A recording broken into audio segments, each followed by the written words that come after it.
We look now at a COVID-19 success story. Taiwan is just off the coast of mainland China. Millions travel between Taiwan and the Chinese mainland. Johns Hopkins University had predicted that Taiwan would have the second most COVID-19 cases in the world. But today, there are 80 countries and territories with more than Taiwan's 329 cases. Nick Schifrin follows a Taiwanese woman going home to figure out how they did it.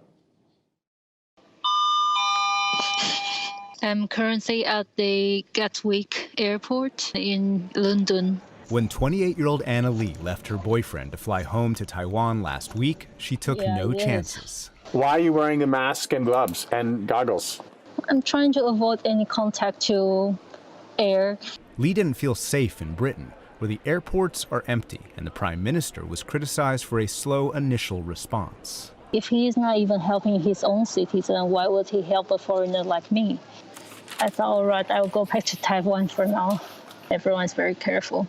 So careful, Lee found fellow Taiwanese Jason Yang waiting for his flight to Taipei in a bodysuit bought off eBay. I believe that in England, it's already lost control. And if I go back to Taiwan, I will be taken care of. Taiwan is only 80 miles off the coast of mainland China. When Johns Hopkins modeled COVID-19, it predicted Taiwan would have the second highest number of cases. But that prediction did not become reality. Taiwan has succeeded at containing COVID-19 starting at arrival. We are getting off the plane. Lee Skyped with us during her hour-long journey through the Taipei airport. The first step Taiwan took was identifying possible cases. They gave me this form to fill out my temperature in the next 14 days. Lee told authorities she'd had a cough in the last 2 weeks, so security escorted her to secondary screening. She had her temperature taken, like this woman, and she filled out forms consenting to new regulations and providing recent medical history. My temperature they just took, and it was asking like what syndrome I had, and if I went to doctor. And she got a COVID-19 test at the airport. Taiwan uploads these results into its national healthcare database to create a kind of coronavirus database that everyone has to enroll in. We have to register first online. They will send me a text message. I have to show them the text message. We can pass here. That's where government tracking begins. After her bags are disinfected, her ride home is in a government-provided taxi by herself. The 3-hour drive costs $80. Now I cannot take any public transportation, so I had to use this contract taxi. Lee headed home, knowing the government would stay in touch during a mandatory 2-week quarantine. Welcome to my humble house. The government has also stayed in touch with Mickey Du, who arrived from Australia on March 22nd. Well, the first day, they immediately phoned me that almost within an hour that I got home. Okay, and there were actually several text messages. When I first arrived home, there were like 3 or 4 text messages. Welcome back to Taiwan. This is the CDC. We're just checking to see if you're okay.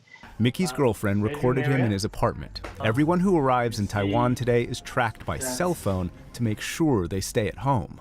Taiwan's Center for Disease Control tries to make 14-day quarantines easy. She asked me whether or not I lived at this address. I said, yeah, sure, that is my address. And I said, when are you going to be here? She said, I'm going to be there in 5 minutes. I'm like, oh, okay. And no, they showed up in 4 minutes. They were like outside. Like, so she just gave me a packet of masks, and there were 14 masks in the packet exactly. Taiwan was able to take all of these steps because it learned lessons the hard way. The SARS outbreak is a wake-up call for Taiwan, and we learned a lot from the SARS outbreak. Dr. Steve Guo is the former head of Taiwan's CDC and led the SARS task force in 2003 when the SARS epidemic made hundreds of Taiwanese sick and killed more than 70, the third highest tally in the world. The very next year, authorities prepared for the next crisis. That preparation allowed Taiwan's CDC to detect the COVID-19 threat before the Chinese government announced it. We pick up the signal that there's some strange outbreak in the Wuhan areas at the end of the last years from a social media networks. We decided, and we did, send 2 medical doctors to Wuhan from Taiwan CDC to get a better understanding what happened there, okay? And then 5 days later, on January 20th, the government decided immediately to set up and activate the central command centers. That centralized command center launched border restrictions before almost anyone else, set local quarantine rules, and turned to technology.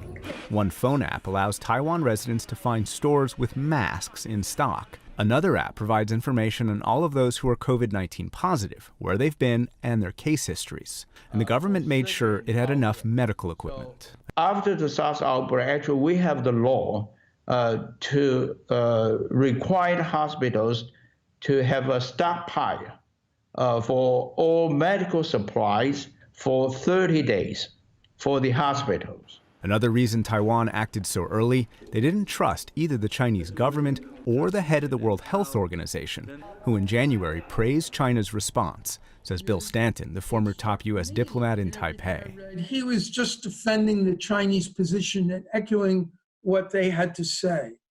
And it made the Taiwanese even more suspicious to what the Chinese were doing for that reason. China doesn't allow Taiwan into the WHO. And that's really stupid, because Taiwan is one of the main countries in the world that has expertise on international health issues. For Anna Lee, that expertise translates into trust in her government. I feel like even if there is something wrong with my body, I will be taken care of, which is quite promising. And I'm quite happy with how government take it very seriously. That's why we keep the cases very low. Which means for Anna Lee and many Taiwanese who are quarantined today, there's no place like home. For the PBS NewsHour, I'm Nick Schifrin. Today, Taiwan announced that it would donate 10 million masks to medical workers around the world, 2 million to the U.S.